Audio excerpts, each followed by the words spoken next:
ಸಾಕ್ಷಿನೂ ಆಗಿಲ್ಲ, ಆಗಬೇಕಂತಲೇ ನಾನಿರೋದು.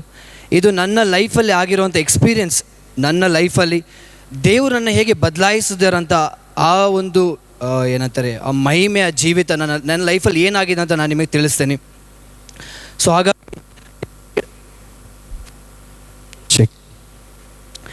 ಹಾಗಾಗಿ ನನ್ನ ಸಾಕ್ಷಿ ಕೇಳಿದ ಮೇಲೆ ನಿಮ್ಮ ಲೈಫಲ್ಲೂ ಇದೇ ರೀತಿ ಆಗುತ್ತಂತ ಹೇಳೋಕ್ಕಾಗೋದಿಲ್ಲ. ಆದರೆ ಆಗೋದು ಸೇಮೇ. ಏನು ಬದಲಾವಣೆ ಆಗಿದೆ ಅದೇ ನಿಮ್ಮ ಲೈಫಲ್ಲಿ ಆಗೋದು. ಆದರೆ ಇದೇ ರೀತಿ ಆಗುತ್ತಂತ ನೀವು ಎಕ್ಸ್ಪೆಕ್ಟ್ ಮಾಡಬೇಡಿ. ಆದರೆ ನಿಮ್ಮ ಲೈಫಲ್ಲಿ ಚೇಂಜ್ ಆಗುತ್ತೆ. ನೀವೀಗ ಆದಾಮನ ಬಗ್ಗೆ ಕೇಳ್ತಾ ಇದ್ರಿ, ಒಬ್ಬ ಮನುಷ್ಯನಿಂದ ಹೇಗೆ ಪಾಪ ಬಂತು ಅಂತ. ಶಿಲುಬೆ ಮೇಲೆ ಜಡಿವಾಗ ಯೇಸುಸ್ವಾಮಿ ಜೊತೆ ಇನ್ನಿಬ್ಬರು ಕಳ್ಳರು ಇದ್ರು, ಗೊತ್ತಾ ನಿಮಗೆ?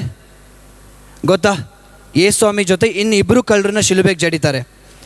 ಅದರಲ್ಲಿ ಒಬ್ಬ ಕಳ್ಳ ಲಾಸ್ಟಿಗೆ ಯೇಸುವನ್ನು ವಿಶ್ವಾಸದಾಗ ಯೇಸು ಹೇಳ್ತಾರೆ, ಹಿಂದೆ ನೀನು ನನ್ನ ಜೊತೆ ಪರಂಧಾಮದಲ್ಲಿ ಇರ್ತೀಯ ಅಂತ ಹೇಳ್ತಾರೆ. ಆ ಕಳ್ಳ ಯಾವತ್ತಾದರೂ ಅಥವಾ ಅದರಲ್ಲಿ ಬೈಬಲಲ್ಲಿ ಅವನು ಏನು ಮಾಡಿದಾನಂತ ಏನಾದರೂ ಹೇಳಿದಾರ? ಆ ಕಳ್ಳಂದು ಲೈಫ್ ಏನಾದರೂ ಹೇಳಿದಾರ? ಅಥವಾ ಆ ಕಳ್ಳ ಎಷ್ಟು ಪ್ರಾರ್ಥನೆ ಮಾಡಿ ಮಾಡಿ ಮಾಡಿ ಸ್ವರ್ಗಕ್ಕೆ ಹೋದ ಅಂತ ಇದೆಯಾ? ಏನೂ ಇಲ್ಲ. ಅವನ ಪೂರ್ತಿ ಜೀವನ ಅವನು ಕಳ್ಳಾಗಿದ್ದ, ದರೋಡೆ ಮಾಡ್ಕೊಂಡಿದ್ದ. ಕೊನೆಗೆ ಯೇಸುಸ್ವಾಮಿನ ಅವನು ವಿಶ್ವಾಸ ಇಟ್ಟ, ಅವನೆಲ್ಲಿಗೋದ? ಅಷ್ಟೇ ಇರೋದು. ಆ ಕಳ್ಳ ನಾನೇ. ಓಕೆ, ಆ ಕಳ್ಳನ ಹೆಸರು ಇಲ್ಲ. ಹಾಗಾಗಿ ಆ ಕಳ್ಳನ ಹೆಸರು ನಾನೇ ಹೇಳ್ತೀನಿ, ನೆವಿಲ್ ಅಂತ. ನನ್ನ ಹೆಸರು ನೆವಿಲ್. ನಾನು ಹುಟ್ಟಿದ್ದು ಬೆಳೆದಿದ್ದು ಎಲ್ಲ ಚಿಕ್ಕಮಗಳೂರು ಮೂಡಿಗೆರೆಯಲ್ಲಿ. ನಾನು ಕೂಡ ಕ್ರೈಸ್ತ ಧರ್ಮದಲ್ಲಿ ಹುಟ್ಟಿದ್ದು. ನನಗೂ ಕೂಡ ಕ್ರೈಸ್ತ ಧರ್ಮದಲ್ಲಿ ಏನೆಲ್ಲ ಸಂಸ್ಕಾರಗಳಾಗಬೇಕು ಅದು ಆಗಿದೆ. ಈ ಪಾಪ ಅಂತ ಬಂದಾಗ ಆದಾಮನಿಂದ ಬಂದ ಪಾಪದ ಬೀಜ ನನ್ನಲ್ಲೂ ಇತ್ತು. ಓಕೆ, ಆದಾಮನಿಂದ ಬಂದಂಥ ಪಾಪದ ಬೀಜ ನನ್ನೊಳಗೂ ಇತ್ತು. ಹುಟ್ಟು ಪಾಪ ಅಂತೀವಿ ನಾವು, ಹುಟ್ಟಿದಿಂದ ಬಂದಂಥ ಜನ್ಮ ಪಾಪ ಅಂತೀವಿ. ಈ ಜನ್ಮ ಪಾಪದ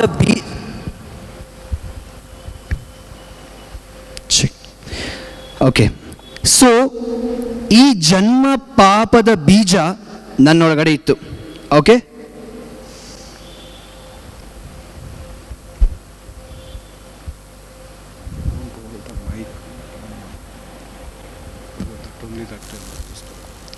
ಓಕೆ, ಸೊ ಈ ಒಂದು ಜನ್ಮ ಪಾಪದ ಬೀಜ ನನ್ನ ಒಳಗಡೆ ಕೂಡ ಇತ್ತು.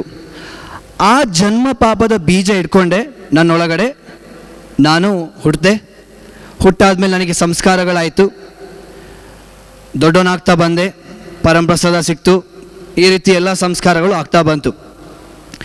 ಆದರೆ ಈ ಮರ ನನ್ನೊಳಗಡೆ ಬೆಳೀತಾನೇ ಇತ್ತು. ಒಂದು ಮರ ಒಂದು ಲೆವೆಲಿಗೆ ಬೆಳೆದಾದ್ಮೇಲೆ ಆ ಮರದಲ್ಲಿ ಹಣ್ಣು ಬಿಡುತ್ತೆ ಅಲ್ವಾ? ಒಂದು ಮರ ಒಂದು ದೊಡ್ಡದಾದ್ಮೇಲೆ ಆ ಮರದಲ್ಲಿ ಹಣ್ಣುಗಳು ಬಿಡುತ್ತೆ. ನನ್ನ ಈ ಪಾಪ ಎಂಬ ನನ್ನ ಒಳಗಡೆ ಇದ್ದ ಈ ಮರದಿಂದ ಎಷ್ಟೋ ಹಣ್ಣುಗಳು ಬರೋಕ್ಕೆ ಸ್ಟಾರ್ಟ್ ಆಯಿತು. ಅದು ಸುಳ್ಳಾಗಿರ್ಬೋದು, ಮೋಸ ಆಗಿರ್ಬೋದು, ಅಥವಾ ತಂದೆ ತಾಯಿಗೆ ಅವಿಧೇಯರಾಗಿರ್ಬೋದು, ಕದಿಯೋದಾಗಿರ್ಬೋದು. ಎಷ್ಟೋ ಒಂದು ಸಣ್ಣ ಸಣ್ಣ ಪಾಪಗಳು. ಮರ ಸ್ಟಾರ್ಟಿಂಗ್ ಬೆಳೆಯುವಾಗ ಸಣ್ಣ ಹಣ್ಣುಗಳು ಮಾತ್ರ ಬರುತ್ತೆ ಅಲ್ವಾ? ಆ ರೀತಿ ನನ್ನ ಲೈಫಲ್ಲೂ ಕೂಡ ಎಷ್ಟೋ ಹಣ್ಣುಗಳು ಬರೋಕ್ಕೆ ಸ್ಟಾರ್ಟ್ ಆಯಿತು. ಈ ಹಣ್ಣು ತಿಂತ ತುಂಬ ಟೇಸ್ಟಾಗಿತ್ತು. ಈ ಹಣ್ಣು ತುಂಬ ಟೇಸ್ಟಿಯಾಗಿತ್ತು. ಈ ಹಣ್ಣನ್ನು ತಿಂತಾನೆ ನನಗೆ ಫಾದರ್ ಆಗಬೇಕು ಅಂತ ಒಂದು ಆಲೋಚನೆ ಬಂತು. ನನ್ನ ಒಳಗಡೆ ಮರ ಇದೆ, ಹಂಗೆ ಇದೆ, ಮರ ಬೆಳೀತಾ ಇದೆ. ಸೊ ಆ ಮರನ ಒಳಗಡೆ ಇಟ್ಕೊಂಡೆ ನನಗೆ ಒಂದು ಫಾದರ್ ಆಗಬೇಕಂತ ಆಸೆ ಇತ್ತು. 10th ಸ್ಟ್ಯಾಂಡರ್ಡ್ ಆದಮೇಲೆ ನಾನು ಸೆಮಿನರಿಗೆ ಹೋದೆ. ಸೆಮಿನರಿಗೆ ಹೋಗಿ 4 ವರ್ಷ ಇದ್ದೆ. ಓಕೆ, 4 ವರ್ಷ ಸೆಮಿನರಲ್ಲಿದ್ದೆ. ಅಲ್ಲಿ 4 ವರ್ಷ ನನಗೇನು ದೇವರಿಗೋಸ್ಕರ ಏನಾದರೂ ಮಾಡಬೇಕಂತ ಆಸೆ ಇತ್ತು. ಆದರೆ 4ನೇ ವರ್ಷ ಬರುವಾಗ ಈ ಮರ ಇನ್ನೂ ಸ್ವಲ್ಪ ಬೆಳೆದಿತ್ತು. ಯಾವ ಮರ? ಪಾಪ ಅನ್ನೋ ಮರ ನನ್ನಲ್ಲಿ ಇನ್ನೂ ಜಾಸ್ತಿ ಬೆಳೆದಿತ್ತು. ಪಾಪ ನಿವೇದನೆ ಮಾಡ್ತಾ ಇದ್ದೆ ನಾನು.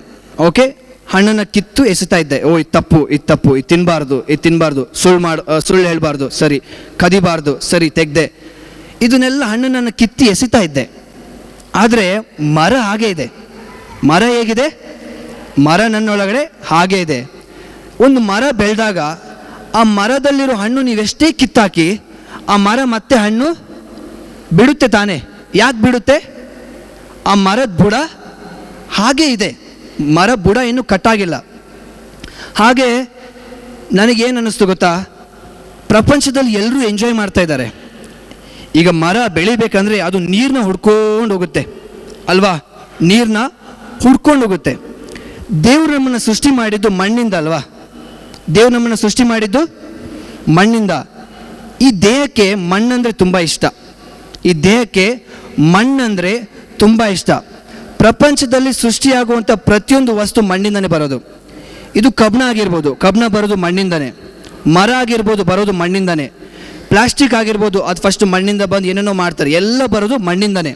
ಸೊ ಈ ಬಾಡಿಗೆ, ಈ ದೇಹಕ್ಕೆ ಮಣ್ಣು ಅಂದರೆ ತುಂಬ ಇಷ್ಟ. ನನಗೂ ಮಣ್ಣು ತಿನ್ನಬೇಕಂದ್ರೆ ತುಂಬ ಆಸೆ ಆಯಿತು. ಓಕೆ, ಈ ಲೋಕದಲ್ಲಿರೋ ಮಣ್ಣು ತಿನ್ನಬೇಕಂತ ಆಸೆ ಆಯಿತು. ಸೊ ನಾನು ಸೆಮಿನರಿ ಬಿಟ್ಟು ಹೊರಗೆ ಬಂದೆ. ಸೆಮಿನರಿ ಬಿಟ್ಟು ಹೊರಗೆ ಬಂದಮೇಲೆ ನಾನು ಯೋಚನೆ ಮಾಡಿದೆ, ಎಲ್ಲರೂ ಎಂಜಾಯ್ ಮಾಡ್ತಾ ಇದ್ದಾರೆ ಪ್ರಪಂಚದಲ್ಲಿ, ಎಲ್ಲರೂ ಎಂಜಾಯ್ ಮಾಡ್ತಾ ಇದ್ದಾರೆ, ಎಲ್ಲರೂ ಮಣ್ಣು ತಿಂತಾ ಇದ್ದಾರೆ. ನಾನು ಯಾಕೆ ಮಣ್ಣು ತಿನ್ನಬಾರ್ದು ಅಲ್ವಾ? ಲೋಕ ಅನ್ನೋ ಮಣ್ಣು ಎಲ್ಲರೂ ತಿಂತಾ ಇದ್ದಾರೆ, ಚೆನ್ನಾಗಿ ಎಂಜಾಯ್ ಮಾಡ್ತಾ ಇದ್ದಾರೆ, ಪಾರ್ಟಿ ಮಾಡ್ತಾ ಇದ್ದಾರೆ, ಕುಡಿತಾ ಇದ್ದಾರೆ, ಫಾರಿನಿಗೆ ಹೋಗ್ತಾ ಇದ್ದಾರೆ, ಎಷ್ಟು ಸಕ್ಕದಾಗಿ ದುಡ್ಡು ಮಾಡಿಕೊಂಡು ಮನೆ ಕಟ್ಕೊಂಡು ಕಾರ್ ಇಟ್ಕೊಂಡು ಬೈಕ್ ಇಟ್ಕೊಂಡಿದ್ದಾರೆ. ನಾನು ಸೆಮಿನರ್ಲಿ ಇದೇನು ಮಾಡಲಿ, ನಾನು ಏನು ಮಾಡಲಿ? ನನ್ನ ಫ್ಯಾಮಿಲಿಯಲ್ಲಿ ನನಗೆ ತುಂಬ ಕಸಿನ್ಸ್ ಎಲ್ಲ ಇದ್ದಾರೆ, ಎಲ್ಲರೂ ಫಾರಿನಲ್ಲಿದ್ದಾರೆ, ಒಳ್ಳೆ ಸೆಟಲ್ ಆಗಿ ದುಡ್ಡು ಮಾಡ್ಕೊಂಡು ಚೆನ್ನಾಗಿದ್ದಾರೆ. ನಾನು ಯಾಕೆ ಅವ್ರ ಥರ ಆಗಬಾರ್ದು ಅಂತ ಹೇಳಿಬಿಟ್ಟು ಸೆಮಿನರಿಂದ ಹೊರಗೆ ಬಂದೆ.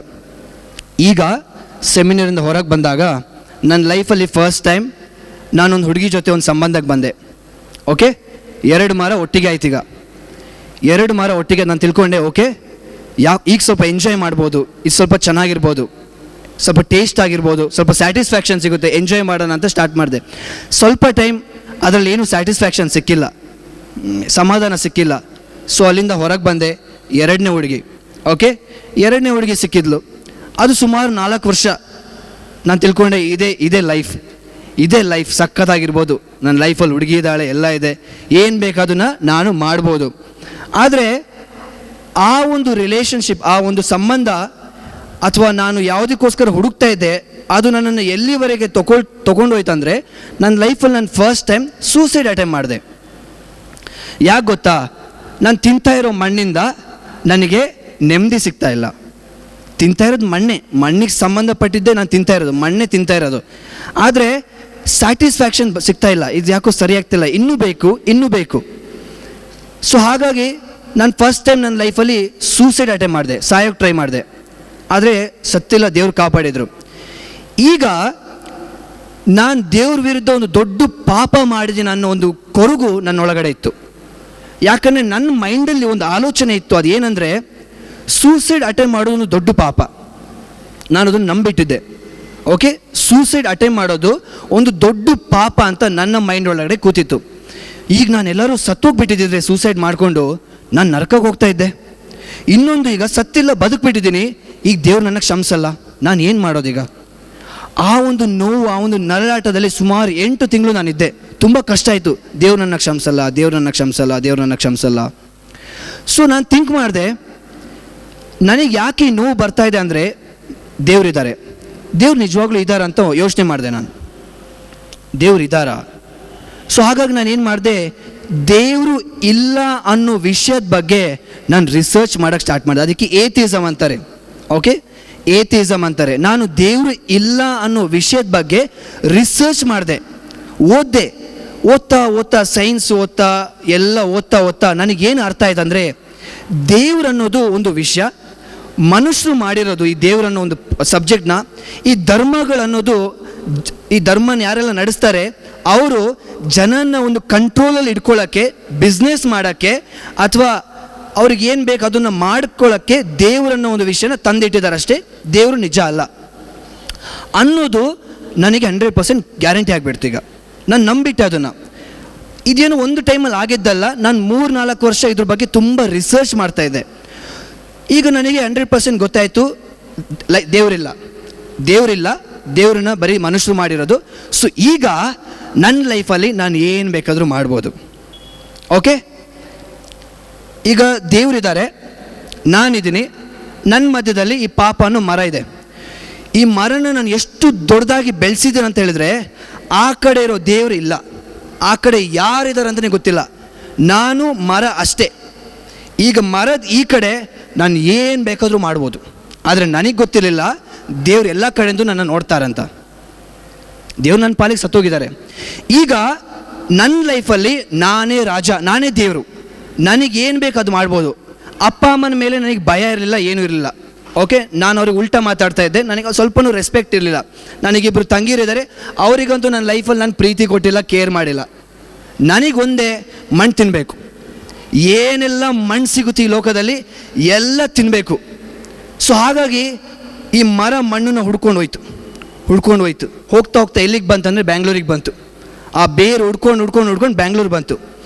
ಬ್ಯಾಂಗ್ಳೂರು ಬಂದಮೇಲೆ ಎಲ್ಲ ಕಡೆ ಮಣ್ಣೆ, ಎಲ್ಲೋದ್ರೂ ಮಣ್ಣೆ, ಏನು ಬೇಕಾದರೂ ಮಾಡ್ಬೋದು, ಈಗ ಸಕ್ಕತ್ತಾಗಿ ಎಂಜಾಯ್ ಮಾಡ್ಬೋದು. ಸೊ ನಾನು ಒಂದು ಒಳ್ಳೆ ಕಂಪನಿಯಲ್ಲಿ ನನಗೆ ಕೆಲಸ ಸಿಕ್ತು, ಒಳ್ಳೆ ಸಂಬಳ. ನಾನು ಏನು ಮಾಡಿದೆ ಅಂದರೆ, ಈಗ ದೇವರಿಲ್ಲ, ನಾನು ಎಂಜಾಯ್ ಮಾಡ್ಬೇಕಂತ ಹೇಳ್ಬಿಟ್ಟು ಆ ಸಂಬಳನೆಲ್ಲ ತೊಗೊಂಡು ₹1 ಮನೆ ಕಳಿಸ್ತಾ ಇರಲಿಲ್ಲ, ₹1 ನನ್ನ ತಂಗಿರಿಗೂ ಕಳಿಸ್ತಾ ಇರಲಿಲ್ಲ. ಆ ಪೂರ್ತಿ ಸ್ಯಾಲ್ರಿನ ನಾನು ತೊಗೊಂಡೋಗ್ಬಿಟ್ಟು ಪಬ್ಬಿಗೆ, ಕ್ಲಬ್ಬಿಗೆ, ಪಾರ್ಟಿಗೆ ಯೂಸ್ ಮಾಡ್ತಾಯಿದ್ದೆ. ಎಷ್ಟು ಬೇಕಷ್ಟು ಕುಡಿತಾ ಇದ್ದೆ. ನನ್ನ ಫ್ಯಾಮಿಲಿಯಲ್ಲಿ ಎಲ್ಲರೂ ಕುಡಿತಾರೆ. ನನ್ನ ಫ್ಯಾಮಿಲಿ ಬ್ಯಾಕ್ಗ್ರೌಂಡಲ್ಲಿ ಯಾವುದೇ ಹಬ್ಬ ಇರಲಿ, ಯಾವುದೇ ಫಂಕ್ಷನ್ ಇರಲಿ, ಎಲ್ಲದಕ್ಕೂ ಡ್ರಿಂಕ್ಸ್ ಮಾಡ್ತಾರೆ, ಯಾರೂ ಬೇಡ ಅಂತ ಹೇಳಲ್ಲ. ಹಾಗಾಗಿ ಸಣ್ಣ ವಯಸ್ಸಿಂದಲೇ ನನಗೆ ಕುಡಿಯೋ ಅಭ್ಯಾಸ ಇದೆ. ಏನು ಪರವಾಗಿಲ್ಲ, ಫಂಕ್ಷನಲ್ಲಿ ಕುಡಿಯೋದಲ್ಲ ಅಂತ ಹೇಳ್ತಾರೆ. ಹಾಗಾಗಿ ಈ ಕುಡಿಯೋ ಅಭ್ಯಾಸ ಏನೋ ಒಂದು ಕಲ್ಚರ್ ಆಗಿತ್ತು. ಕುಡಿಯೋದು ಕುಡಿಲೇಬೇಕು, ನಾವು ಕ್ರಿಶ್ಚಿಯನಾಗಿ ಕುಡಿಲ್ಲ ಅಂದರೆ ಹೇಗೆ, ಮರ್ಯಾದೆ ಪ್ರಶ್ನೆ ಅಂತ ಆ ರೀತಿ ಕುಡಿತಾ ಇದ್ವಿ ನಾವು.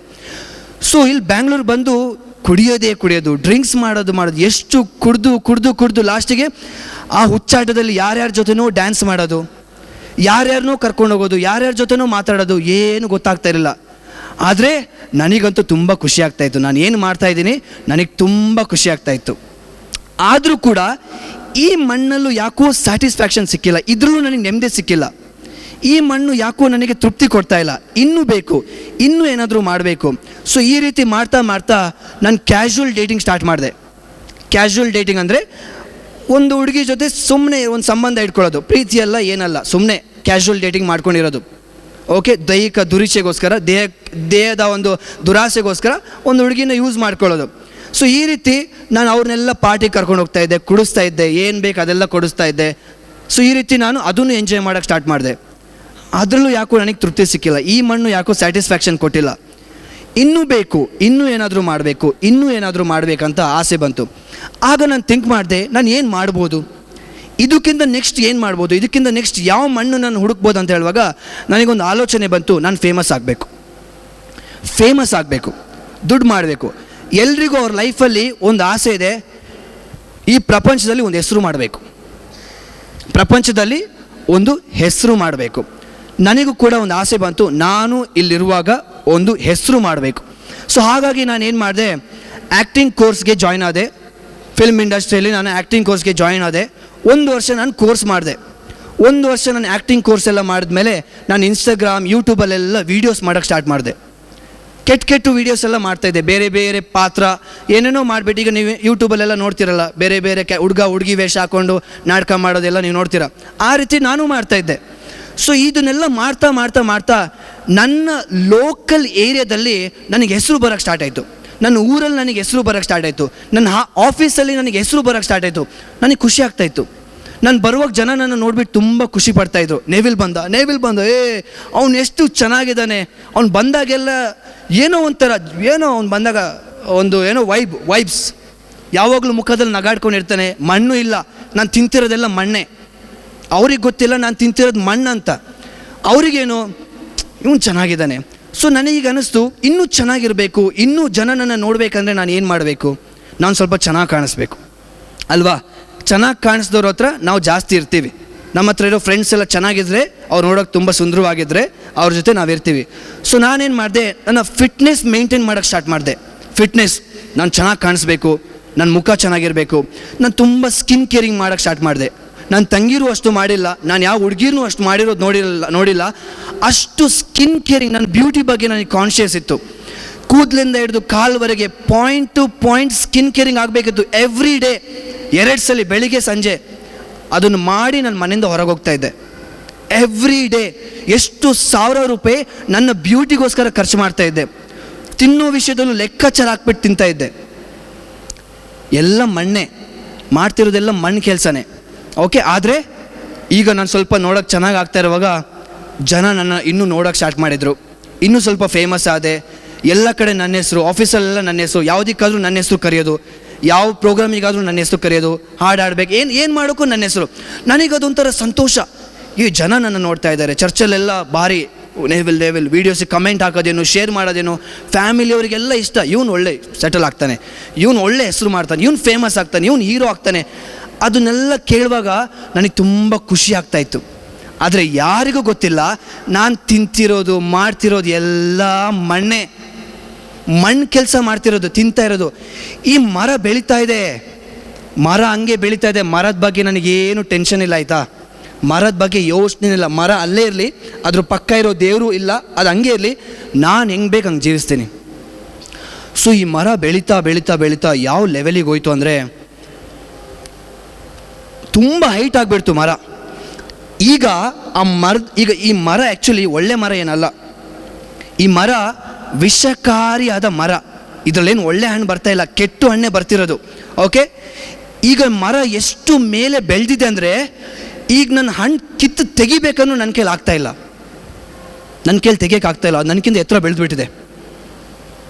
ಸೊ ಈಗ ನಾನು ಹೇಳಿದೆ, ನಾನು ಈ ಆ್ಯಕ್ಟಿಂಗ್ ಅದು ಇದರಲ್ಲೆಲ್ಲ ಏನೇನೋ ಮಾಡ್ತಾಯಿದ್ದೆ, ಅದರಲ್ಲೂ ನನಗೆ ನೆಮ್ಮದಿ ಸಿಕ್ಕಿಲ್ಲ, ಅದರಲ್ಲೂ ನನಗೆ ಸಮಾಧಾನ ಸಿಕ್ಕಿಲ್ಲ. ಇನ್ನೂ ಏನಾದರೂ ಮಾಡಬೇಕು. ನೆಕ್ಸ್ಟ್ ನನ್ನ ಮಗ ನನ್ನ ಆಫೀಸಲ್ಲಿ ನನ್ನ ಪ್ರಾಯಕ್ಕಿಂತ ದೊಡ್ಡ ಇದ್ದ ಒಬ್ಳು ಹುಡುಗಿ ಜೊತೆ ನನ್ನ ಲಿವ್ ಇನ್ ರಿಲೇಷನ್ಶಿಪ್ ಆದರೆ ಒಂದು ಹುಡುಗಿ ಜೊತೆ ಒಂದೇ ಮನೆಯಲ್ಲಿ ಇರೋದು, ಮದುವೆ ಆಗಿರೋ ಥರನೇ. ಮದುವೆ ಆಗಿಲ್ಲ, ಆದರೆ ಮದುವೆ ಆಗಿರೋ ಥರ. ಆ ಹುಡುಗಿ ಅನ್ಯಧರ್ಮಿ ಹುಡುಗಿ. ಓಕೆ, ನಾನು ಮತ್ತು ಆ ಹುಡುಗಿ ಒಂದೇ ವರ್ಷ ಒಂದೇ ಮನೇಲಿದ್ವಿ, ಯಾರಿಗೂ ಗೊತ್ತಿಲ್ಲ. ಈಗ ನನ್ನ ಲೈಫಲ್ಲಿ ಹುಡುಗಿದ್ದಾಳೆ, ಮನೆ ಇದೆ, ಏನು ಬೇಕೆಲ್ಲ ಇದೆ, ಬೈಕ್ ಇದೆ, ಮೊಬೈಲ್ ಇದೆ, ನಾನು ನೋಡೋಕ್ಕೆ ಚೆನ್ನಾಗಿದ್ದೀನಿ, ಹೆಸರಿದೆ, ಇನ್ಸ್ಟಾಗ್ರಾಮ್ ಫಾಲೋವರ್ಸ್ ಇದ್ದಾರೆ, ಯೂಟ್ಯೂಬ್ ಫಾಲೋವರ್ಸ್ ಇದ್ದಾರೆ, ಎಲ್ಲ ಇದೆ, ಟ್ಯಾಲೆಂಟ್ ಇದೆ. ನನಗಿನ್ನೇನು ಬೇಕು? ಜನ ಹೇಳ್ತಾಯಿದ್ರು ಅವನ ಥರ ಆಗಬೇಕು, ಅವನ ಥರ ಆಗಬೇಕು, ಇವನ ಥರ ಆಗಬೇಕು, ಇವನ ಥರ ಅಂದರೆ ಅವನ ಥರ ಮಣ್ಣು ತಿನ್ನಬೇಕು, ಇವನ ಥರ ಮಣ್ಣು ತಿನ್ನಬೇಕು, ಅವನ ಥರ ಮಣ್ಣು ತಿನ್ನೋ ಕೆಲಸ ಮಾಡಬೇಕಂತ ಜನ ತಿಳ್ಕೊಳ್ತಾಯಿದ್ರು. ಈಗ ಆ ಸೈಡಲ್ಲಿರೋ ದೇವರು ಮರನ ಕಡಿಬೇಕಂತ ಕಾಯ್ತಾ ಇದ್ದಾರೆ, ಆದರೆ ನಾನು ಬಿಟ್ಕೊಡ್ತಾ ಇಲ್ಲ. ಯಾಕಂದರೆ ನನ್ನ ಪಾಲಿಗೆ ದೇವ್ರು ಸತ್ತಿದ್ದಾರೆ, ನನಗಂತೂ ಕಡಿಯೋಕ್ಕಾಗಲ್ಲ. ಯಾಕಂದರೆ ಇದು ಆದಾಮನಿಂದ ಬಂದಂಥ ಮರ, ಯಾರಿಗೂ ಕಡಿಯೋಕ್ಕಾಗಲ್ಲ ಇದುವರೆಗೆ. ಅಷ್ಟು ದೊಡ್ಡ ಮರ ಇದು, ನನ್ನ ಕೈಯಲ್ಲಿ ಕಡಿಯೋಕ್ಕಾಗಲ್ಲ, ಇದು ನನ್ನ ಕೈಯಲ್ಲಿ ಬೀಳ್ಸೋಕ್ಕಾಗಲ್ಲ. ಈಗ ಈ ಮರ ಬೆಳೀತಾ ಬೆಳೀತಾ ಏನಾಯ್ತು ಅಂದರೆ ಆ ಮರ ನನ್ನ ಹಿಡ್ಕೊಳ್ತು. ನೋಡಿ, ನೀವೀಗ ವಿಷ ತೊಗೊಂಡ್ರೆ, ನೀವೀಗ ವಿಷ ಕುಡಿದ್ರೆ ನೀವು ಒಂದೇ ಸಲ ಸಾಯಲ್ಲ. ಆ ವಿಷ ನಿಮ್ಮನ್ನು ಮೆಲ್ಲ ಸಾಯಿಸುತ್ತೆ, ಮೆಲ್ಲ ನಿಮ್ಮನ್ನು ನರಳಾಟದಲ್ಲಿ ಬಿಡುತ್ತದು. ನೀವು ನರಳಾಡ್ತೀರ, ವಿಷ ನಿಮ್ಮನ್ನು ಕುಡ್ದಿದ್ದೆ ಟಕ್ಕಂತ ಹೋಗಲ್ಲ, ನೀವು ಅದನ್ನು ಆ ಡೆತ್ ಎಕ್ಸ್ಪೀರಿಯೆನ್ಸ್ ಮಾಡ್ತೀರ. ಈಗ ನಾನು ಲೋಕದಲ್ಲಿ ತಿಂದಿರೋ ಎಲ್ಲ ಮಣ್ಣು, ಓಕೆ, ಎಲ್ರಿಗೂ ಇದೇ ಆಸೆ ಇರೋದು, ಫೇಮಸ್ ಆಗಬೇಕು, ದುಡ್ಡು ಮಾಡಬೇಕು, ನನಗೂ ಮನೆ ಕಟ್ಟಬೇಕು, ಕಾರ್ ತೊಗೊಬೇಕು, ಹೆಸರು ಮಾಡಬೇಕು, ಇದೇ ನನಗಿದ್ದಿದ್ದು. ಈಗ ಈ ನಾನು ತಿಂದಿರೋ ಎಲ್ಲ ವಿಷ, ಈ ಮಣ್ಣು ಅನ್ನೋ ವಿಷ ಏನೆಲ್ಲ ಇದೆ, ಇದು ನನ್ನ ಒಳಗಡೆ ಈಗ ನನ್ನನ್ನು ಸಾಯಿಸೋಕ್ಕೆ ಸ್ಟಾರ್ಟ್ ಮಾಡ್ತು. ಯಾವ ರೀತಿ ಸಾಯಿಸೋಕ್ಕೆ ಸ್ಟಾರ್ಟ್ ಮಾಡ್ತಂದರೆ ನನ್ನಲ್ಲಿ ಡಿಪ್ರೆಷನ್ ಸ್ಟಾರ್ಟ್ ಆಯಿತು. ನನಗೆ ಫಸ್ಟ್ ನಿದ್ದೆ ಬರ್ತಾ ಇಲ್ಲ, ನಿದ್ದೆ ಬರೋದೇ ಹೋಯ್ತು. ನಾನು ಪ್ರತಿದಿನ ಮಲಗಬೇಕಂದ್ರೆ ಟ್ಯಾಬ್ಲೆಟ್ ತೊಗೊಳ್ಬೇಕಿತ್ತು. ಎವ್ರಿ ಡೇ ಟ್ಯಾಬ್ಲೆಟ್ ತೊಗೊಂಡಿಲ್ಲ ಅಂದರೆ ನನಗೆ ನಿದ್ದೆ ಇಲ್ಲ. ಸೊ ಎವ್ರಿ ನೈಟ್ ನಾನು ಟ್ಯಾಬ್ಲೆಟ್ ತೊಗೊಳ್ತಾ ಇದ್ದೆ. ನೆಕ್ಸ್ಟ್ ಡಿಪ್ರೆಷನ್ ಸ್ಟಾರ್ಟ್ ಆಯಿತು, ಆ್ಯಂಗ್ಸೈಟಿ, ಪ್ಯಾನಿಕ್ ಅಟ್ಯಾಕ್ಸ್ ಒಂದೊಂದೇ ಬರೋಕ್ಕೆ ಸ್ಟಾರ್ಟ್ ಆಯಿತು. ನಾನು ಅದನ್ನು ಕೇರೇ ಮಾಡಿಲ್ಲ, ಆಯಿತಾ. ಇದು ಏನೋ ವರ್ಕ್ ಪ್ರೆಷರ್, ಏನೋ ಅವಾಗವಾಗ ಈ ಏಜಲ್ಲಿ ಎಲ್ರಿಗೂ ಬರುತ್ತೆ, ಏನಾಗಲ್ಲ, ನನಗೆ ಹಂಗೆ ಹೇಳೋದು, ಇದೆಲ್ಲ ಕಾಮನ್, ಎಲ್ರಿಗೂ ಬರುತ್ತೆ, ನನಗೂ ಬರುತ್ತೆ, ನಿನಗೂ ಬರುತ್ತೆ, ಏನಿಲ್ಲ, ಆರಾಮ್, ನಾಳೆ ಸರಿಯಾಗುತ್ತೆ. ಸೈಕ್ಯಾಟ್ರಿಕ್ ಅಂತ ಕೌನ್ಸಿಲಿಂಗ್ ಮಾಡಿದೆ, ಅವ್ರು ಹೇಳಿದ್ರು ಯೋಗ ಮಾಡು, ಮೆಡಿಟೇಷನ್ ಮಾಡು, ಎಲ್ಲ ಸರಿಯಾಗುತ್ತೆ. ಚರ್ಚಿಗೆ ಹೋಗೋಕ್ಕಾಗಲ್ಲ, ಯಾಕಂದರೆ ದೇವ್ರ ಮೇಲೆ ವಿಶ್ವಾಸ ಇಲ್ಲ. ಹೋದರೆ ಅವ್ರು ಹೇಳ್ತಾಯಿದ್ರು ಪ್ರಾರ್ಥನೆ ಮಾಡು, ನನಗೋಸ್ಕರ ಪ್ರಾರ್ಥನೆ ಮಾಡ್ತಾಯಿದ್ರು, ಆದರೆ ನಾನು ಅಲ್ಲಿ ಹೋಗಿಲ್ಲ. ಈಗ ನಾನು ಮೆಡಿಟೇಷನು ಮಾಡಿದೆ, ಯೋಗನೂ ಎಲ್ಲ ಟ್ರೈ ಮಾಡಿದ್ದೀನಿ, ಆಯಿತಾ. ಆದರೆ ಇದು ಹೋಗ್ತಾ ಹೋಗ್ತಾ ಹೋಗ್ತಾ ಹೋಗ್ತಾ ಹೋಗ್ತಾ ನನ್ನ ಕುತ್ತಿಗೆ ಹಿಡ್ಕೊಂಡ್ಬಿಟ್ಟಿದೆ. ಏನು ಆ ಮರ ಸುಮ್ಮನೆ ಒಂದು ಸೈಡ್ ಬೆಳ್ತಿದ್ದಿದ್ರೆ ಈ ಮರ ನಾನು ಹಿಡ್ಕೊಂಡ್ಬಿಟ್ಟಿದೆ ಕುತ್ತಿಗೆಗೆ. ನಾನು ನರಳಾಡ್ತಾ ಇದ್ದೀನಿ, ಆದರೂ ಕೂಡ ಆ ಮರದ ಜೊತೆನೇ ನಾನು ಇನ್ನೂ ತಿಂತಾಯಿದ್ದೀನಿ, ಇನ್ನೂ ಮಣ್ಣೆ ತಿಂತಾಯಿದ್ದೀನಿ, ಬಿಡ್ತಾ ಇಲ್ಲ ನಾನು. ಆ ಮರ ನಾನು ಬಿಡ್ತಾ ಇಲ್ಲ, ನಾನು ಆ ಮರನ ಇಟ್ಕೊಂಡಿದ್ದೀನಿ, ಆ ಮರ ನನ್ನನ್ನು ಇಟ್ಕೊಂಡಿದೆ. ಎಂಥ ಅವಸ್ಥೆ. ಈಗ ನನ್ನ ಪರಿಸ್ಥಿತಿ ಯಾವ ರೀತಿ ಆಯ್ತು ಅಂದರೆ ನನ್ನ ಕ್ಯಾರೆಕ್ಟರ್ ಚೇಂಜ್ ಆಗೋಕ್ಕೆ ಸ್ಟಾರ್ಟ್ ಆಯಿತು. ನಾನು ಒಂದು ರೀತಿ ಈಗೊಂಥರ ಇರ್ತಾ ಇದ್ದೆ, ಸಡನ್ ಇನ್ನೊಂದು ಕ್ಯಾರೆಕ್ಟರ್, ಆಮೇಲೆ ಇನ್ನೊಂದು ಕ್ಯಾರೆಕ್ಟರ್. ಆಮೇಲೆ ಇನ್ನೊಂದು ಕ್ಯಾರೆಕ್ಟರ್. ಈ ಆ್ಯಕ್ಟಿಂಗ್ ಇದು ಏನೆಲ್ಲ ನಾನು ಕಲಿತಾ ಇದ್ದೆ ಅದು ರಿಯಲ್ ಲೈಫಿಗೆ ಬರೋಕ್ಕೆ ಸ್ಟಾರ್ಟ್ ಆಯಿತು. ರಿಯಲ್ ಲೈಫಲ್ಲಿ ಬರೋಕ್ಕೆ ಸ್ಟಾರ್ಟ್ ಆಯಿತು. ನನಗೆ ಸಿಟ್ಟು ಬಂದಾಗ ನನ್ನ ಹತ್ರ ಏನೆಲ್ಲ ಕಾಸ್ಟ್ಲಿ ಐಟಮ್ಸ್ ಇದೆ ಅದನ್ನೆಲ್ಲ ಹೊಡೆದಾಕ್ತಾಯಿದ್ದೆ, ಎಲ್ಲ ಹೊಡೆದಾಕ್ತಿದ್ದೆ. ಸುಮಾರು ಮೊಬೈಲ್ಸ್ ಹೊಡೆದಾಕಿದ್ದೆ ನಾನು. ಇನ್ನೂ ಜಾಸ್ತಿ ಸಿಟ್ಟು ಬಂದರೆ, ಹಿಂಸೆ ಆದರೆ, ಇರಿಟೇಟ್ ಆದರೆ ನಾನು ಡ್ರಿಂಕ್ಸ್ ಮಾಡ್ತಾಯಿದ್ದೆ, ನೀರು ಮಿಕ್ಸ್ ಮಾಡಿದೆ, ರಾ ಕುಡಿತಾ ಇದ್ದೆ. ಕುಡಿದ್ಬಿಟ್ಟು ಬೈಕ್ ತೊಗೊಂಡು ಸೀದಾ ಹೋಗ್ತಾಯಿದ್ದೆ. ಎಲ್ಲಿವರೆಗೆ ಅಂದರೆ ಆ ಕುಡ್ದಿರೋದು ತಲೆಗೆ ಹತ್ತೋ ತನಕ. ಆ ಕುಡ್ದಿರೋದು ತಲೆಗೆ ಹತ್ತಿದ ಮೇಲೆ ನಾನು ಗಾಡಿನ ಸೈಡಿಗೆ ಹಾಕಿ ಒಂದು ರೂಮ್ ಬುಕ್ ಮಾಡಿ ಮಲಗ್ತಾಯಿದ್ದೆ. ನೆಕ್ಸ್ಟ್ ಡೇ ಬರ್ತಾಯಿದ್ದೆ, ಆಫೀಸಿಗೆ ಹಂಗೆ ಹೋಗ್ತಾಯಿದ್ದೆ. ಇನ್ನೂ ಜಾಸ್ತಿ ಇರಿಟೇಟ್ ಆದರೆ ನಾನೊಂದು ಮಿರರ್ ಮುಂದೆ ನಿಂತ್ಕೊಳ್ತಾ ಇದ್ದೆ, ಚಾಕು ತೊಗೊಳ್ತಾ ಇದ್ದೆ, ನನಗೆ ನಾನೇ ಕಟ್ ಮಾಡ್ಕೊಳ್ತಾ ಇದ್ದೆ, ಡಿಸೈನ್ ಮಾಡ್ಕೊಳ್ತಾ ಇದ್ದೆ. ಓಕೆ, ಯಾಕಂದರೆ ನನಗೆ ಸುಖ ಸಿಗ್ತಾ ಇಲ್ಲ. ನನಗೇನು ಬಯಸ್ತಾ ಇದ್ದೀನಿ ಅದು ನನಗೆ ಸಿಗ್ತಾ ಇಲ್ಲ. ನನಗೆ ನೋವಾಗ್ತಾ ಇರಲಿಲ್ಲ. ನಾನು ಚಾಕು ತೊಗೊಂಡು ನನಗೆ ಕಟ್ ಮಾಡ್ಕೊಳ್ಳುವಾಗ ನನಗೆ ನೋವಾಗ್ತಾ ಇರಲಿಲ್ಲ. ನಾನು ಎಂಜಾಯ್ ಮಾಡ್ತಾಯಿದ್ದೆ, ನಗಾಡ್ತಾ ಇದ್ದೆ, ನಾನು ಕಿರ್ಚಾಡ್ತಾ ಇದ್ದೆ, ಎಂಜಾಯ್ ಮಾಡ್ತಾಯಿದ್ದೆ. ನೆಕ್ಸ್ಟ್ ಡೇ ನನಗೆ ನೆನಪೇ ಇಲ್ಲ ನಾನು ಏನು ಮಾಡಿದ್ದೀನಿ, ಏನೂ ನೆನಪಿಲ್ಲ. ಎದ್ದು ನಾರ್ಮಲಾಗಿ ಸೆಲೆಬ್ರಿಟಿ ಥರ ರೆಡಿ ಆಗೋದು, ಶೂ ಹಾಕ್ಕೊಂಡು ಲ್ಯಾಪ್ಟಾಪ್ ಹಿಡ್ಕೊಂಡು ಆಫೀಸಿಗೆ ಹೋಗೋದು. ಆಫೀಸಿಗೆ ಹೋದಾಗ ನೆವಿಲ್ ಏನು ಖುಷಿ. ಮನೆಗೆ ಬಂದಾಗ ರಾತ್ರಿ ಅದೇ ಮತ್ತೆ ಚಾಕು ತೊಗೊಳ್ಳೋದು, ಡಿಸೈನ್ ಮಾಡ್ಕೊಳ್ಳೋದು. ಯಾವ ಜಾಗನೂ ಬಿಡ್ತಾಯಿಲ್ಲ, ಎಲ್ಲ ಕಡೆ ಕುಯ್ಕೊಳ್ತಾ ಇದ್ದೆ ನಾನು. ಈ ರೀತಿ ಆಗ್ತಾ ಮನೆಗೆ ವಿಚಾರ ಗೊತ್ತಾಯಿತು. ನಮ್ಮ ಮನೆಗೆ ವಿಚಾರ ಗೊತ್ತಾಯಿತು. ಅಲ್ಲಿವರೆಗೆ 4 ವರ್ಷ ನನ್ನ ಲೈಫಲ್ಲಿ ಏನಾಗಿದೆ ಯಾರಿಗೂ ಗೊತ್ತಿಲ್ಲ. ಅವ್ರಿಗೆ ಒಂದೇ ಗೊತ್ತಿರೋದು, ಇವನು ಲೈಫ್ ಸೆಟಲ್ ಆಗ್ತಾನೆ, ಇವನು ಫೇಮಸ್ ಆಗ್ತಾನೆ, ಇವನು ದುಡ್ಡು ಮಾಡ್ತಾನೆ, ಇವನು ಒಳ್ಳೆ ಮನೆ ಕಟ್ತಾನೆ, ಇವನು 4-5 ಕಾರ್ ತೊಗೊಳ್ತಾನೆ, ಇವನು ಫೇಮಸ್ ಆಗೇ ಆಗ್ತಾನೆ, ನನ್ನ ಮಗ ಫೇಮಸ್ ಆಗ್ತಾನೆ, ನೋಡಿ ಮಣ್ಣು ತಿಂತಾ ಇರೋದು. ಅಂದರೆ ನನ್ನ ಮಗ ದೊಡ್ಡ ಮಣ್ಣು ಕಟ್ತಾನೆ, ಮಣ್ಣು ಗುಡ್ಡೆ ಕಟ್ತಾನೆ ಇವನು ಅಂತ. ಮನೆಗೆ ವಿಚಾರ ಗೊತ್ತಾಯಿತು. ಮನೆಗೆ ವಿಚಾರ ಗೊತ್ತಾಗಿದ್ದೆ ಜೂನ್ 2024 10ನೇ ತಾರೀಕು ನನ್ನ ಎಳ್ಕೊಂಡೋಗಿ ಮನೇಲಿ ಬಿಟ್ಟರು. ಇಲ್ಲಿಂದ ಸ್ಟಾರ್ಟ್ ಆಗುತ್ತೆ. ದೇವರು ಆಲ್ರೆಡಿ ಕೆಲಸ ಮಾಡೋಕ್ಕೆ ಸ್ಟಾರ್ಟ್ ಮಾಡಿದರು. ಈಗ ದೇವ್ರೀಗ ಬಲಾತ್ಕಾರ ಮಾಡಿ ಕೆಲಸ ಮಾಡೋಕ್ಕೆ ಸ್ಟಾರ್ಟ್ ಮಾಡಿದರು. ದೇವ್ರಿಗೆ ಗೊತ್ತಾಯ್ತು ಇವ್ನು ಹಿಂಗೆ ಬಿಟ್ಟರೆ ಮುಗಿದು ಇವನ ಕತೆ, ಇವತ್ತು ನಾಳೆ ಸಾಯ್ತಾನೆ ಇವನು ಪಕ್ಕ.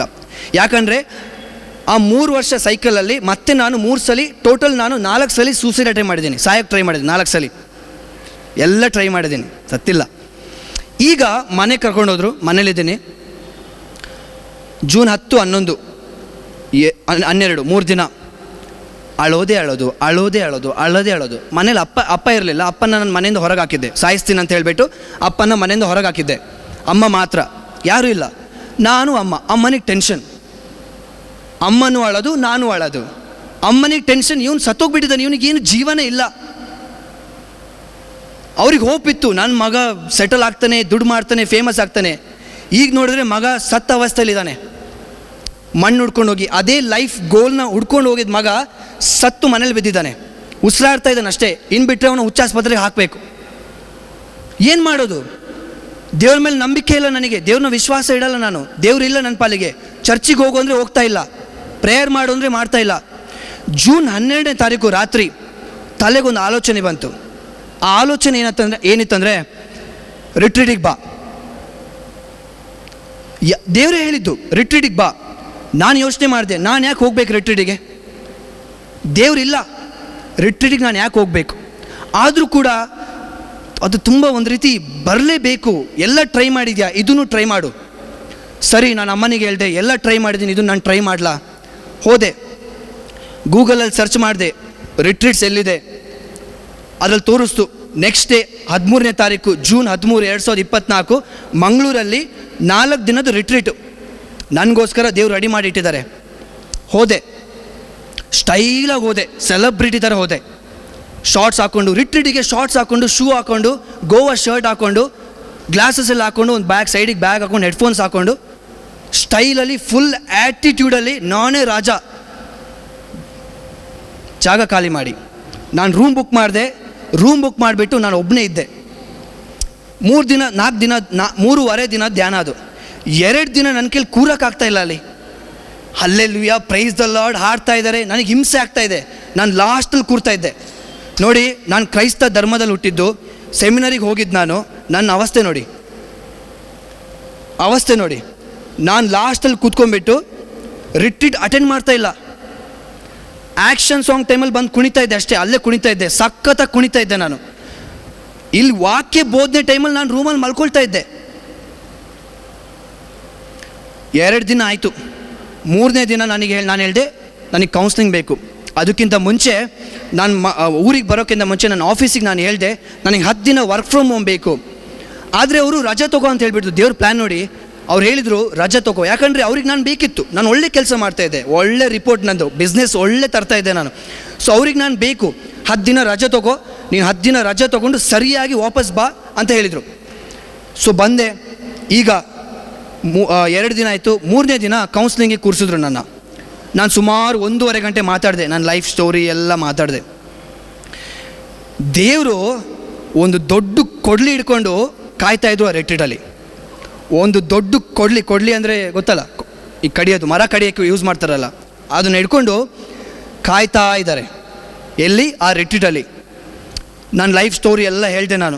ಹೇಳಾದ್ಮೇಲೆ ಫಸ್ಟ್ ನನಗೋಸ್ಕರ ಪ್ರಾರ್ಥನೆ ಮಾಡಿದರು. ಅವ್ರು ಹೇಳಿ ಪ್ರಾರ್ಥನೆ ಮಾಡೋಕ್ಕೆ ಸ್ಟಾರ್ಟ್ ಮಾಡುವಾಗ ಬಿತ್ತು ಪೆಟ್ಟು ನನಗೆ.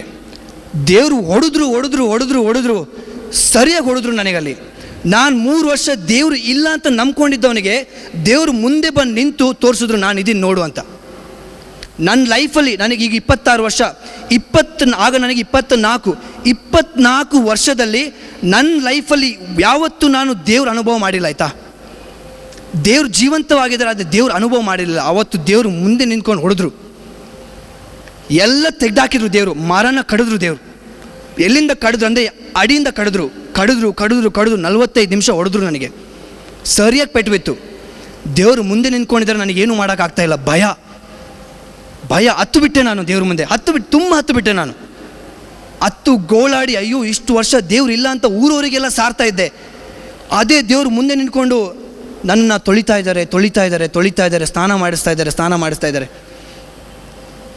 ಎಲ್ಲರೂ ನನ್ನ ಬೇಡ ಅಂತ ಹಾಕಿದ್ರು. ಇವನು ಸರಿ ಇಲ್ಲ, ನನ್ನ ಮಗ ಸರಿ ಇಲ್ಲ, ಇವನು ಸರಿಯಿಲ್ಲ, ಇವನು ವೇಸ್ಟ್, ಇವನು. ದೇವ್ರು ನನ್ನ ತಪ್ಕೊಂಡ್ಬಿಟ್ಟು ಸ್ನಾನ ಮಾಡಿಸ್ತಾ ಇದ್ದಾರೆ. ಆಯಿತು, ಒಂದು ಕೌನ್ಸ್ಲಿಂಗ್ ಆಯಿತು. 2ನೇ ಕೌನ್ಸ್ಲಿಂಗಿಗೆ ಕೂರಿಸಿದ್ರು. 2ನೇ ಕೌನ್ಸ್ಲಿಂಗಲ್ಲಿ ಕೂರಿಸಿದಾಗ ಮರ ಕಡ್ದಿದ್ದಾರೆ. ಆಯಿತಾ, ಮರ ಕಡ್ದು ಹಂಗೆ ಬಿದ್ದಿದೆ, ಹಂಗೆ ಅಲ್ಲೇ ಇದೆ ಮರ. ಆಯಿತಾ, ಸೆಕೆಂಡ್ ಕೌನ್ಸ್ಲಿಂಗ್ ಕರೆಸ್ಬಿಟ್ಟು ಅವರು ಫಸ್ಟ್ ಹೇಳಿದರು ನೀನು ಬರ್ತೀಯ ಅಂತ ನನಗೆ ಗೊತ್ತಿತ್ತು ಅಂತ ಹೇಳಿದರು. ನನಗೆ ಶಾಕ್ ಆಗಿಬಿಡ್ತು. ನೀನು ಬರ್ತೀಯ ಅಂತ ನನಗೆ ಗೊತ್ತಿತ್ತು, ನಿನ್ನ ಹೆಸರು ಅಂತ. ನಾನು ಅದನ್ನು ಜಾಸ್ತಿ ಥಿಂಕ್ ಮಾಡೋಕ್ಕೆ ಹೋಗಿಲ್ಲ, ಆದರೂ ಶಾಕ್ ಆಯ್ತು ನನಗೆ. ಆಮೇಲೆ ಅವ್ರು ಕೇಳಿದರು ನಿನ್ನ ಬಗ್ಗೆ ನಮಗೆ ಆಲ್ರೆಡಿ ಎಲ್ಲ ಗೊತ್ತು, ಕಣ್ಣು ಮುಚ್ಕೊಂಡ್ಬಿಟ್ಟು ಶಿಲುಬೆ ನೋಡು ಅಂತ ಹೇಳಿದರು. ಕಣ್ಣು ಮುಚ್ಚಿದೆ. ಯಾಕಂದರೆ ಇದಕ್ಕಿಂತ ಮುಂಚೆ ದೇವ್ರ ಅನುಭವ ಆಗಿತ್ತು ಸ್ವಲ್ಪ, ಈಗ ಸ್ವಲ್ಪ ದೇವ್ರ ಮೇಲೆ ನಂಬಿಕೆ ಇದೆ. ಕಣ್ಣು ಮುಚ್ಚಿದೆ. ಶಿಲುಬೆಯಲ್ಲಿ ಯಾರು ಕಾಣಿಸ್ತಾರೆ ಅಂತ ಕೇಳಿದರು. ನಾನು ಕ್ರೈಸ್ತ ಅಥವಾ ಯಾರಿಗೆ ಬೇಕಾದರೂ ಹೇಳ್ತಾರೆ ಶಿಲುಬೆಯಲ್ಲಿ ಯೇಸು ಸ್ವಾಮಿ ಇದ್ದಾರೆ ಅಂತ ಎಲ್ರಿಗೂ ಗೊತ್ತು. ನಾನು ಹೇಳಿದೆ ಶಿಲುಬೆಯಲ್ಲಿ ಯೇಸು ಸ್ವಾಮಿ ಇದ್ದಾರೆ. 2ನೇ ಸಲ ಕೇಳಿದರು ಶಿಲುಬೆಯಲ್ಲಿ ಯಾರಿದ್ದಾರೆ ನೋಡು. ನನಗೆ ಡೌಟ್ ಬಂತೀಗ, ನಾನು ನಂಬಿದ ತಪ್ಪ ಅಥವಾ ಇವ್ರು ತಪ್ಪಾಗಿ ಹೇಳ್ತಾ ಇದ್ದಾರಾ ಗೊತ್ತಿಲ್ಲ. ಶಿಲುಬೆಯಲ್ಲಿ ಯಾರಿದ್ದಾರೆ ನೋಡು ಅಂತ ಹೇಳಿದ್ರು. ಕಣ್ಣು ಮುಚ್ಕೊಂಡಿದ್ದೀನಿ, ಫೋಕಸ್ ಮಾಡೋಕ್ಕೆ ಟ್ರೈ ಮಾಡ್ತಾಯಿದ್ದೀನಿ. ನನಗೆ ಯೇಸು ಸ್ವಾಮಿ ಕಾಣಿಸ್ತಾ ಇದ್ದಾರೆ. ನಮ್ಮ ಚರ್ಚಿದು ಶಿಲುಬೆ ನೋಡಿ ಅಭ್ಯಾಸ ಆಗಿತ್ತು, ಅದೇ ಬರ್ತಾಯಿದೆ ನನ್ನ ಪಿಕ್ಚರ್. ಅವ್ರು ಹೇಳಿದ್ರು ಫೋಕಸ್ ಮಾಡು, ಅಲ್ಲಿ ಯಾರು ಕಾಣಿಸ್ತಾ ಇದ್ದಾರೆ. ನೋಡ್ತಾ ನಾನೇ ಕಾಣಿಸ್ಕೊಂಡ್ಬಿಟ್ಟೆ. ಆ ಶಿಲುಬೆ ಇದೆ ಅಂದರೆ ಬ್ಯಾಕ್ ಸೈಡ್ ನನ್ನನ್ನೇ ನಾನು ನೋಡ್ತಾ ಇದ್ದೀನಿ. ನನಗೆ ಶಿಲುಬೆಗೆ ಹಾಕಿದ್ದಾರೆ, 2 ಕೈ ಹೊಡೆದಿದ್ದಾರೆ, ನನಗೆ ಕಿರೀಟ ಹಾಕಿದ್ದಾರೆ, ರಕ್ತ ಚೆಲ್ತಾ ಇದೆ.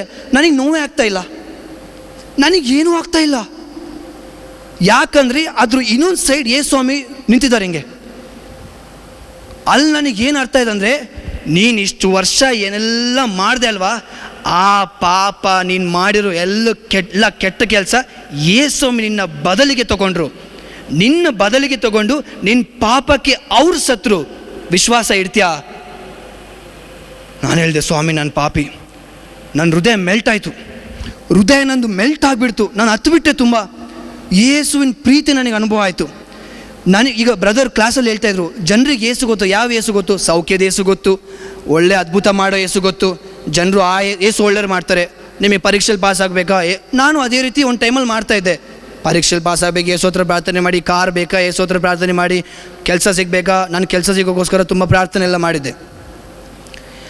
ಆದರೆ ನನಗೆ ಅಲ್ಲಿ ಪ್ರಕಟ ಆಗಿದ್ದು ಯಾವ ಯೇಸು ಗೊತ್ತಾ?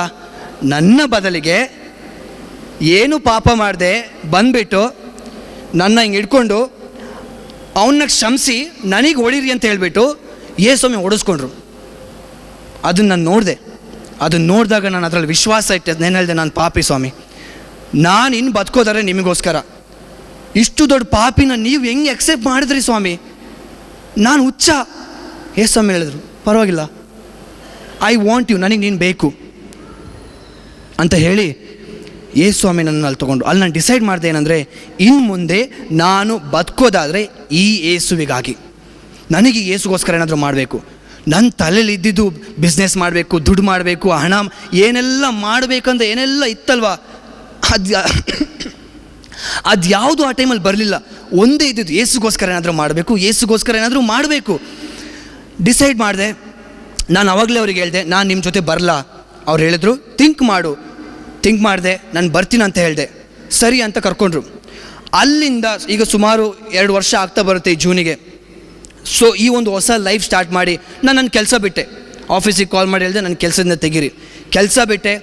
ಎಲ್ಲ ನನಗೇನೆಲ್ಲ ಇತ್ತು ಅದೆಲ್ಲ ನನ್ನ ತಲೆಯಿಂದ ಹೋಯ್ತು. ಮನೆಗೆ ಬಂದೆ ವಾಪಸ್. ಮನೇಲಿ ಬಂದು ಹೇಳಿದೆ, ನನಗೆ ಯೇಸುಗೋಸ್ಕರ ಏನಾದರೂ ಮಾಡಬೇಕು. ಈಗ ಅವ್ರಿಗೆ ಟೆನ್ಷನ್ ಆಗಿಬಿಡ್ತು. ಮೊದಲೇ ಇವನು ಈ ಥರ ಇದ್ದವನು ಈಗ ಏನೂ ಬೇಡ ಅಂತ. ಅಮ್ಮ ಹೇಳಿದರು, ನಿನಗೆ ಬಟ್ಟೆ ಬೇಕಾ? ಬೇಡ. ಓಕೆ ಸರಿ, ಆ ಬ್ಯಾಂಗ್ಳೂರಲ್ಲಿ ನೀನು ಹುಡುಗಿ ಮನೇಲಿ ಏನೆಲ್ಲ ಇತ್ತಲ್ವ ಅದೆಲ್ಲ ತೊಗೊಂಡು ಬರೋಣವಾ? ಬೇಡ. ಕೆಲಸಕ್ಕೆ ಏನು ಮಾಡೋಣ? ಕೆಲಸ ಬೇಡ. ಏನು ಮಾಡ್ತೀಯ? ಏನಾದರೂ ಮಾಡ್ಕೊಳ್ತೀನಿ. ಯೇಸುಸ್ವಾಮಿ ದೇವರಾಗಿರೋ ಯೇಸುಸ್ವಾಮಿ ನನಗೋಸ್ಕರ ಕಾರ್ಪೆಂಟರ್ ಆಗಿ ಕೆಲಸ ಮಾಡುವಾಗ ನಾನು ಬೇರೆ ಏನೋ ಕೆಲಸ ಮಾಡಬಾರ್ದ? ಮಾಡ್ತೀನಿ. ನಾನೀಗ ಡ್ರೈವರಾಗಿ ಕೆಲಸ ಮಾಡ್ತಾಯಿದ್ದೀನಿ. ಈಗ ನಾನು ಈ ಟೀಮ್ ಜೊತೆ, ಈಗ ಟೀಮ್ ಅವರೆಲ್ಲ ಇದ್ದಾರೆ, ಅವ್ರ ಜೊತೆ ನಾನಿದ್ದೀನಿ. ನನ್ನ ಕೈಲಿ ಏನು ಮಾಡೋಕ್ಕಾಗುತ್ತೆ ಅದು ನಾನು ಮಾಡ್ತಾಯಿದ್ದೀನಿ. ಹಾಗಂತ ನನಗೆ ಪರ್ಫೆಕ್ಟ್ ಆಗಿಬಿಟ್ನಾ? ಮರ ಬೀಳ್ಸಿದ್ದಾರೆ. ಈಗ ನೋಡಿ, ಒಂದು ಮರನ ಬೀಳಿಸಿದಾಗ ಆ ಮರನ ಹಂಗೆ ಬಿಡಿ ನೋಡೋಣ, ಅದು ಮತ್ತೆ ಚಿಗುರು ಬರುತ್ತೆ. ಆ ಮರ ಹಂಗೆ ಬಿಟ್ಟಾಗ ಆ ಬಿದ್ದಿರೋ ಮರ ಮತ್ತೆ ಚಿಗುರು ಬರುತ್ತೆ. ಈಗ ನಮ್ಮ ಕೆಲಸ ಏನು ಗೊತ್ತಾ? ಆ ಬಿದ್ದಿರೋ ದೊಡ್ಡ ಮರನ ಪವಿತ್ರಾತ್ಮರ ಜೊತೆ ಇಟ್ಕೊಂಡು ಕಡಿಬೇಕು. Piece piece piece piece piece ಮಾಡಿ ಫುಲ್ ಸರ್ವನಾಶ ಮಾಡಬೇಕು. ಅದು ನನ್ನ ದೇಹ. ಆ ಮರನ ಪೂರ್ತಿ ಪೀಸ್ ಪೀಸ್ ಮಾಡಬೇಕು. ಆದರೆ ಈ ಮರ ತುಂಬ ದೊಡ್ಡದಾಯ್ತಾ, ನನ್ನ ಕೈಲಿ ಕಡಿಯೋಕ್ಕಾಗಲ್ಲ. ಅದಕ್ಕೆ ದೇವ್ರು ಪವಿತ್ರಾತ್ಮನ ಕೊಟ್ಟಿದ್ದಾರೆ ಕಡ್ದಾಕಕ್ಕೆ. ಆದರೆ ಕೆಲವೊಂದು ಸಲ ನಾನು ಪವಿತ್ರಾತ್ಮನ ಸೈಡಿಗೆ ಹಾಕಿ ನಾನೇ ಕಡಿತೀನಿ ಅಂತ ಹೇಳುವಾಗ ಕಡಿ ಅಂತ ಹೇಳ್ತಾರೆ. ನಾನೇನೋ ಟ್ರೈ ಮಾಡೋಕೆ ಹೋಗ್ತೀನಿ. ಅಷ್ಟೊತ್ತಿಗೆ ಸೈತಾನ ಅಲ್ಲಿಂದ ನೀರು ಹಾಕಿರ್ತಾನೆ, ಇನ್ನೊಂದು ಕಡೆಯಿಂದ ಮರಕ್ಕೆ ತಂದಿಂಗೆ ಹಾಕಿರ್ತಾನೆ. ಅದಲ್ಲೇ ಚಿಗುರು ಬೀಳುತ್ತೆ. ಈಗ ನನ್ನ ಕೆಲಸ ಏನು? ಈ ಮರನ ಪೂರ್ತಿ ನಾಶ ಮಾಡೋದು. ಟೈಮ್ ತೊಗೊಳುತ್ತೆ. ಅದು ಎಷ್ಟಾಗುತ್ತೋ ಅಷ್ಟು ಮಾಡ್ತಾಯಿದ್ದೀನಿ. ಹಾಗಂತ ನಾನು ಪರ್ಫೆಕ್ಟ್ ಅಲ್ಲ. ಹಾಗಂತ ಏನು ಪಾಪ ಮಾಡೇ ಅಲ್ವಾ? ಪಾಪ ಮತ್ತೆ ಮಾಡಿದ್ದೀನಿ, ಬಿದ್ದಿದ್ದೀನಿ, ನಾನು ವರ್ಸ್ಟಾಗೇ ಬಿದ್ದಿದ್ದೀನಿ. ಆದರೆ ಬಿದ್ದಾಗ ದೇವ್ರೆತ್ತಿ ಮತ್ತೆ ನಾನು ನಿನಗೆ ಇದಕ್ಕೋಸ್ಕರ ಕರೆದಿದ್ದು, ನೋಡು, ಹೋಗು ಅಂತ ಮತ್ತೆ ಆ ದಾರಿಗೆ ನಾನು ತಂದಿಡ್ತಾ ಇದ್ದಾರೆ, ಬಿಡ್ತಾ ಇಲ್ಲ. ಈಗ ನಾನು ಬಿದ್ದೆ, ನಾನು ಇಷ್ಟಪಟ್ಟು ಬೀಳ್ತಾ ಇಲ್ಲ. ಮೊದಲಾದ್ರೆ ನನಗೆ ಇಷ್ಟ ಇತ್ತು, ಇದನ್ನು ಮಾಡಬೇಕು. ಸೆಕ್ಸಾ, I want to enjoy this. ಅಥವಾ ದುಡ್ಡ, I want to enjoy this. ಏನು ಮಾಡಿ, I want to enjoy this. ಈಗ ನನಗೆ ಮಾಡೋಕ್ಕೆ ಬೇಡ. ಆದರೆ ಈ ಮರ ಪೂರ್ತಿ ಕಡ್ದಾಗಿಲ್ಲ ಇನ್ನು. ಈ ಮರ ಅಲ್ಲಲ್ಲಿ ಅವಾಗ ಚಿಗುರು ಬಿಡ್ತಾ ಇರುತ್ತೆ. ಆವಾಗ ಏನಾಗುತ್ತೆ, ಆ ಮಣ್ಣಿಗೆ ಮತ್ತೆ ಹೋಗಿ ಇಟ್ಕೊಂಡಾಗ ಮಣ್ಣಿನ ಆಸನೆ ಬರುತ್ತೆ. ಆದರೆ ದೇವ್ರು ಸಹಾಯ ಮಾಡ್ತಾ ಇದ್ದಾರೆ. ಈ ಒಂದು ಸಭೆಯಲ್ಲಿ ಇಟ್ಟು ನನ್ನ ದೇವ್ರು ಸಹಾಯ ಮಾಡ್ತಾ ಇದ್ದಾರೆ. ಎಷ್ಟೋ ಜನ ಇದ್ದಾರೆ, ಇವರೆಲ್ಲ ನನಗೆ ಹೆಲ್ಪ್ ಮಾಡ್ತಾ ಇದ್ದಾರೆ ಸ್ಪಿರಿಚುವಲಿ ಗ್ರೋ ಆಗೋಕ್ಕೆ. ನನಗೆ ಒಂದೇ ಆಸೆ, ಯೇಸುವಿಗಾಗಿ ಏನಾದರೂ ಮಾಡಬೇಕು, ಶುಭ ಸಂದೇಶ ಸಾರಬೇಕು, ಸಾಧ್ಯ ಆದರೆ ಸಾಯಬೇಕು. ಅಷ್ಟು ಧೈರ್ಯ ಇನ್ನೂ ಬಂದಿಲ್ಲ. ನೀವು ಪ್ರಾರ್ಥನೆ ಮಾಡಿ ನನಗೋಸ್ಕರ, ಯೇಸುಗೋಸ್ಕರ ಸಾಕ್ಷಿ ಆಗಬೇಕು. ಈಗ ನಾನು ಹೇಳಿದ್ದು ಒಂದು ಎಕ್ಸ್ಪೀರಿಯನ್ಸ್ ಅಷ್ಟೇ. ಸಾಕ್ಷಿ ಆಗಬೇಕು, ಇನ್ನು ಯೇಸುಗೋಸ್ಕರ ಸಾಯಬೇಕು. ಆದರೆ ಇದನ್ನು ಯಾಕೆ ಹೇಳ್ತಿರೋದಂದರೆ, ದೇವರು ಇದ್ರ ಮುಖಾಂತರ ನಿಮ್ಮಲ್ಲಿ ಒಂದು ನಿರೀಕ್ಷೆ ಹುಟ್ಟಿಸ್ತಾ ಇದ್ದಾರೆ. ನಿಮ್ಮಲ್ಲಿ ಎಷ್ಟೋ ಜನರಿಗೆ ಇದೇ ಎಕ್ಸ್ಪೀರಿಯೆನ್ಸಲ್ಲಿ ಇರ್ಬೋದು. ನಿಮ್ಮ ಮಕ್ಕಳು ಇದೇ ಲೈಫಲ್ಲಿ ಹೋಗಿರ್ಬೋದು.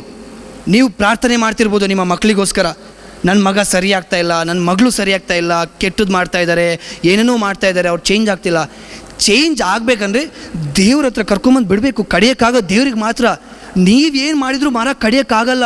ಯಾಕಂದರೆ ನಿಮ್ಮ ಹತ್ರನೇ ಒಂದು ದೊಡ್ಡ ಮರ ಬೆಳೆಸ್ಕೊಂಡ್ಬಿಟ್ಟಿದ್ದಾರೆ. ನೀವು ನಿಮ್ಮದೇ ಕಡಿಯೋಕ್ಕಾಗ್ತಿಲ್ಲ, ನೀವು ಅವ್ರದ್ದೇನು ಕಡಿತೀರಾ? ಹಾಂ, ನಿಮ್ಮದು ಪಾಪದ ಮರನೇ ನಿಮ್ಮ ಕೈಲಿ ಕಡಿಯೋಕ್ಕಾಗ್ತಾ ಇಲ್ಲ, ಇನ್ನು ನಿಮ್ಮ ಮಗನ ಪಾಪದ ಮರನ ಹೆಂಗೆ ಕಡಿತೀರಾ? ನಿಮ್ಮ ಕೈಲಿ ಕಡಿಯೋಕ್ಕಾಗಲ್ಲ. ಆಯಿತಾ? ನಿಮ್ಮ ಪ್ರಪಂಚದಲ್ಲಿ ಆಗ ಹೇಳಿದರು ರೋಮ 3:23, ಮಾನವರೆಲ್ಲರೂ ಪಾಪಿಗಳೇ, ಎಲ್ಲರೂ ಈ ಮರನ ಬೆಳೆಸ್ಕೊಂಡ್ಬಿಟ್ಟಿದ್ದಾರೆ ದೊಡ್ಡದಾಗಿ. ಅವ್ರ ಮರನ ಬೆಳೆಸ್ಕೊಂಡ್ಬಿಟ್ಟು ಬೇರೆ ಮರ ನೋಡ್ತಾರೆ. ಅವ್ರು ನೋಡು, ಅವ್ರ ಮರ ನೋಡು, ಇವ್ರ ಮರ ನೋಡು, ಅವ್ರ ಮರ ನೋಡು, ಅವ್ರ ಮರ ನೋಡು, ಅವಳು ನೋಡಿ ಹೆಂಗಿದ್ದಾಳೆ, ಇವಳು ನೋಡಿ ಹೆಂಗಿದ್ದಾಳೆ. ದೇವ್ರು ಹೇಳ್ತಾರೆ, ನಿನ್ನ ಮರ ನೋಡು ಎಷ್ಟು ದೊಡ್ಡದಿದೆ, ಹೆಂಗೆ ಕಡಿತ್ಯಾ? ಈ ಮರನ ಇಟ್ಕೊಂಡು ನೀವು ಸತ್ತೋಗ್ಬಿಟ್ರೆ ನರಕ. ಬೈಬಲ್ ಹೇಳುತ್ತೆ, ಪಾಪ ಇಟ್ಕೊಂಡು ನೀವು ಸತ್ತೋಗ್ಬಿಟ್ರೆ ನಿಮಗೆ ಒಂದೇ ಆಪ್ಷನ್, ನರಕ ಮಾತ್ರ. ಆ ಮರನ ಕಡಿಬೇಕು, ಮರನ ಕಡ್ದಾಗ ದಾರಿ ಕಾಣುತ್ತೆ ಸ್ವರ್ಗದ್ದು.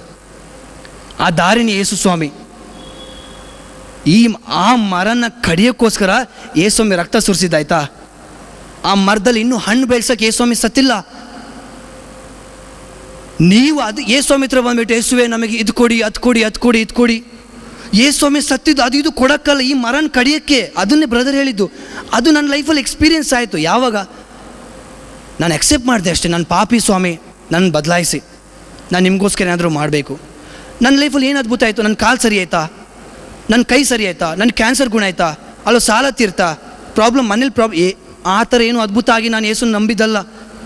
ನನಗೋಸ್ಕರ ಯೇಸು ರಕ್ತ ಸುರಿಸಿದ್ದು, ನನಗೋಸ್ಕರ ಯೇಸು ಪ್ರಾಣ ಕೊಟ್ಟಿದ್ದಾರೆ. ಆ ಯೇಸುಗೋಸ್ಕರ ನಾನು ಏನಾದರೂ ಮಾಡಬೇಕು ಅನ್ನೋ ಅದ್ಭುತನೇ ನನ್ನನ್ನು ಬದಲಾಯಿಸಿದ್ದು. ಆ ಅದ್ಭುತನೇ ನಿಮ್ಮನ್ನು ಬದಲಾಯಿಸೋದು. ಅದಕ್ಕೋಸ್ಕರ ಎಷ್ಟೋ ಆಪರ್ಚುನಿಟಿಗಳಿದೆ. ದೇವರಿದ್ದಾರೆ. ನಿಮ್ಮ ಮಕ್ಕಳು ಈ ಥರ ಚೇಂಜ್ ಆಗಬೇಕಂದ್ರೆ ಅವನ್ನ ಕರ್ಕೊಂಬನ್ನಿ. ಅಷ್ಟೇ ಮಾಡಬೇಕಾಗಿರೋದು. ದೇವ್ರು ನಿಮಗೆ ಲೆಕ್ಕ ಕೇಳ್ತಾರೆ. ದೇವ್ರು ನಿಮಗೆ ಲೆಕ್ಕ ಕೇಳ್ತಾರೆ. ಪೇರೆಂಟ್ಸಿಗೆ ಫಸ್ಟ್ ಕೇಳ್ತಾರೆ ದೇವರು, ನಿನ್ನ ಮಗನ ಯಾಕೆ ಕರ್ಕೊಂಬಂದಿಲ್ಲ? ದೇವರೇ ಅವ್ರು ಬಂದಿಲ್ಲ, ದೇವರೇ ಅವನೇನೋ ಎಲ್ಲೋ ಕೆಲಸ ಅಂತ ಹೋದ. ನಿನಗೆ ನಾನು ಅಪ್ಪ ಅಮ್ಮನ ಹುಡ್ಸಿದ್ದು ಯಾಕೆ? ನಿನ್ನ ಮಕ್ಕಳನ್ನ ನನ್ನ ಹತ್ರ ಕರ್ಕೊಂಬರೋಕ್ಕೆ. ಪರವಾಗಿಲ್ಲ, ಲೈಫ್ ಎಂಜಾಯ್ ಮಾಡಬೇಕು. ಫಾದರ್ ಕೇಳಿದ್ರೆ ಫಾದರಿಗೆ ಬೈತೀವಿ ನಾವು, ಕಾಲರ್ ಹಿಡಿತೀವಿ ಫಾದರ್ದು. ನೀನು ಯಾವನು ಕೇಳೋಕ್ಕೆ ನನ್ನ ಮಗನ ಬಗ್ಗೆ? ಅವ್ನ ಲೈಫ್ ಎಂಜಾಯ್. ನನಗೆ ಪೇರೆಂಟ್ಸ್ ಅದೇ ಹೇಳಿದ್ದು, ಇದೊಂದು ಏಜ್ ಮಗ, ಇದೊಂದು ಏಜ್, ಎಂಜಾಯ್ ಮಾಡು, ಆಮೇಲೆ ಸಿಗಲ್ಲ, ಮದುವೆ ಆದಮೇಲೆ ಇದೆಲ್ಲ ಸಿಗಲ್ಲ, ಎಂಜಾಯ್ ಮಾಡು, ಎಷ್ಟಾಗುತ್ತೋ ಅಷ್ಟು ಎಂಜಾಯ್ ಮಾಡು, ಅರೆ ಚೆನ್ನಾಗಿರು, ಮಣ್ಣು ತಿನ್ನಂತಲೇ ಹೇಳಿದ್ದು. ಅದಕ್ಕೆ ನೀವು ಎಚ್ಚರ ಆಗಬೇಕು. ಕೊನೆಯದಾಗ ಒಂದು ವಾಕ್ಯ ನಾವು ಓದೋಣ. ಎಫೆಸರ್ಗೆ ಬರೆದ ಪತ್ರ 2:1.